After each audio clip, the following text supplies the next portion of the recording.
Okay, बहुत बहुत स्वागत है आप सभी का अनुपम सोशल एरिना में। आज का हमारा टॉपिक है इलेक्शन कमीशन ऑफ इंडिया।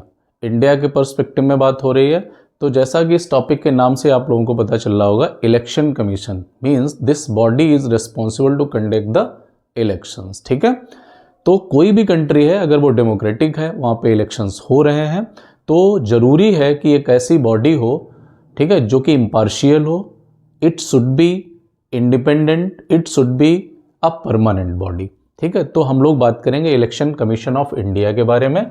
तो ये भी एक परमानेंट बॉडी है, इंडिपेंडेंट बॉडी है, कॉन्स्टिट्यूशनल बॉडी है। कॉन्स्टिट्यूशन, जैसा कि जब कॉन्स्टिट्यूशन हमारा फोर्स में आया था on 26 January 1950, then it was having 395 articles and 22 parts, but now it is having approximately 470 articles and now it is having 25 parts. तो किस पार्ट में दिया हुआ है इलेक्शन कमीशन ऑफ इंडिया के बारे में? Then it is given in part number 15 and from which article to which article it is given? Article number 324 से 329 तक इलेक्शन कमीशन के बारे में दिया गया है। ओके, तो देखते हैं election commission is a permanent and an independent body established by constitution. इसके बारे में बात हो गई है। आर्टिकल नंबर 324 क्या डील करता है? Direction and control of elections of parliament, state legislature, president and vice president of India. मतलब election commission of India is responsible to conduct the election of parliament. Parliament मतलब Rajya Sabha election, Lok Sabha election, house of president election, और additionally हम बात कर लें तो vice president का election भी कंडक्ट कराने की जिम्मेदारी किसकी है? इलेक्शन कमीशन ऑफ इंडिया की। ओके, तो आप लोगों ने देखा होगा जैसे गांव में पंचायत इलेक्शन होते हैं, ठीक है, शहरों में म्यूनिसिपैलिटीज़ के इलेक्शन होते हैं, तो इन सब की जिम्मेदारी किस बॉडी की होती है?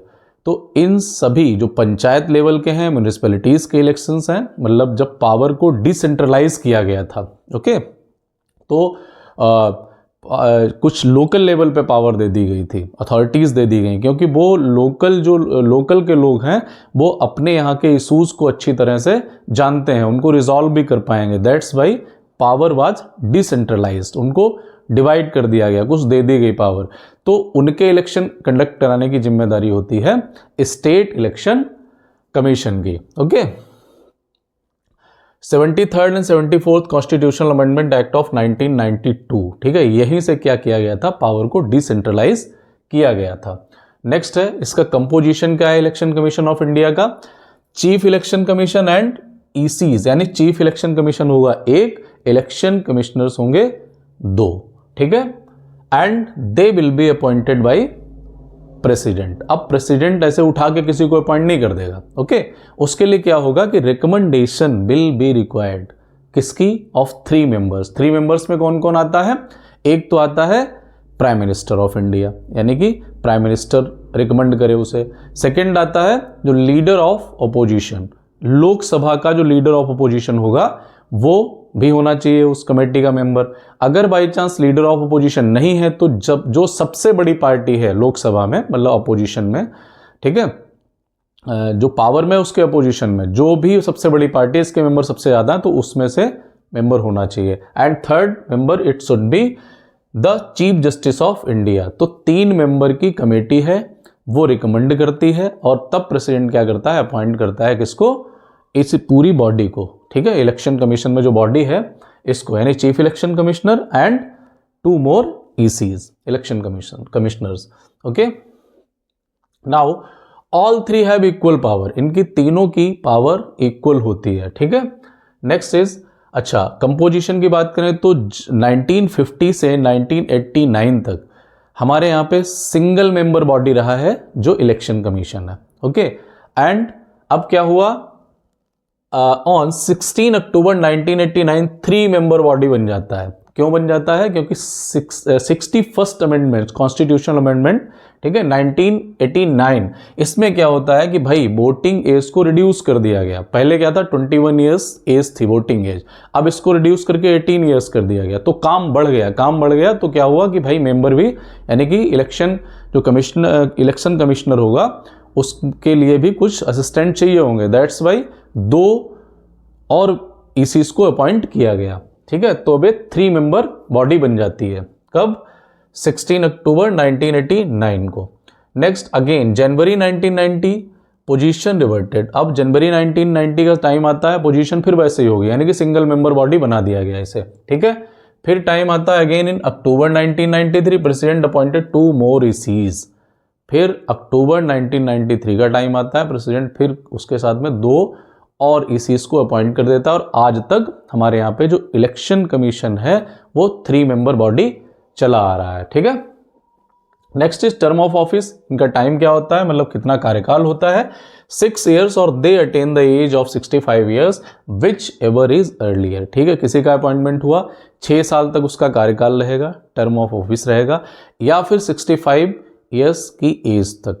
अब उसमें से जो भी पहले हो जाए, ठीक है, तो उसका रिटायरमेंट हो जाएगा। नेक्स्ट इज अपॉइंटमेंट के बारे में बात हो चुकी है। The election commission is assisted by. Election commission को हेल्प कौन करता है? ठीक है, स्टेट लेवल पे और डिस्ट्रिक्ट लेवल पे। At state level the chief electoral officer. ठीक है, चीफ इलेक्टोरल ऑफिसर क्या करेगा? वो इलेक्शन कमीशन को असिस्ट करेगा एट स्टेट लेवल। अब उसको अपॉइंट कौन करता है? Election commission of India. Election commission of India वो अपॉइंट करता है, किससे कंसल्ट करके करेगा? स्टेट की जो भी पावर में, मतलब जो स्टेट गवर्नमेंट होती है उससे कंसल्ट करके इसका अपॉइंटमेंट करता है। At the district level the collector acts as a returning officer. Collector होता है, जो डिस्ट्रिक्ट कलेक्टर होता है वो काम करता है पूरे डिस्ट्रिक्ट में एज अ रिटर्निंग ऑफिसर। और वो जो अलग अलग कॉन्स्टिट्यूएंसीज होती हैं उनके लिए रिटर्निंग ऑफिसर्स को अपने लेवल पे अपॉइंटमेंट कर देता है। और जो बूथ होते हैं, आपने सुना होगा जब इलेक्शन होते हैं तो बूथ पे जो प्रिजाइडिंग ऑफिसर जाते हैं, they will be appointed by collector. Okay, तो ये है इस टाइप का पूरा सिस्टम। अब हम बात करेंगे फर्स्ट जनरल इलेक्शन कब हुए इंडिया में? 1951-52 में होते हैं। And first chief election commissioner कौन था? सुकुमार सेन।